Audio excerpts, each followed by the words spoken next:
দর্শক, আপনারা দেখছেন কেন্দ্রীয় শহীদ মিনারে মেডিকেল টেকনোলজি শিক্ষার্থীরা এসেছে তাদের 6 দফা দাবি নিয়ে, এবং তারা তাদের সেই 6 দফা পূরণের দাবিতে এই কেন্দ্রীয় শহীদ মিনারের সামনে মহাসমাবেশ করতেছে।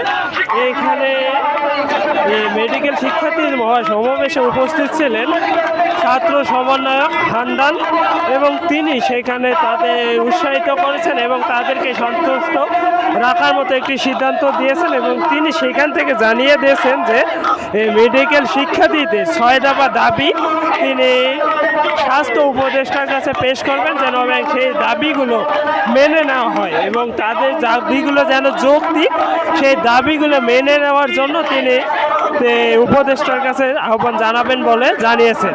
এবং এইখানে 6 দফা দাবি নিয়ে মেডিকেল টেকনোলজি শিক্ষার্থীরা উপস্থিত হয়েছেন। গাজীপুর সহ এই ঢাকা শহর আশেপাশে বেশ কিছু মেডিকেলের শিক্ষার্থীরা এসেছেন।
দর্শক, আপনারা শুনলেন যে মেডিকেল টেকনোলজি শিক্ষার্থীদের স্লোগানে মুখরিত কেন্দ্রীয় শহীদ মিনার তারা তাদের 6 দফা দাবি উত্থাপন করেছেন, এবং 6 দফা দাবি মানার জন্য এই স্লোগানটি দিয়েছেন। এবং এই 6 দফা দাবিকে উপেক্ষা করে কেন্দ্রীয় শহীদ মিনারের সামনে মেডিকেল টেকনোলজি শিক্ষার্থীদের একটি মহাসমাবেশ অনুষ্ঠিত হচ্ছে।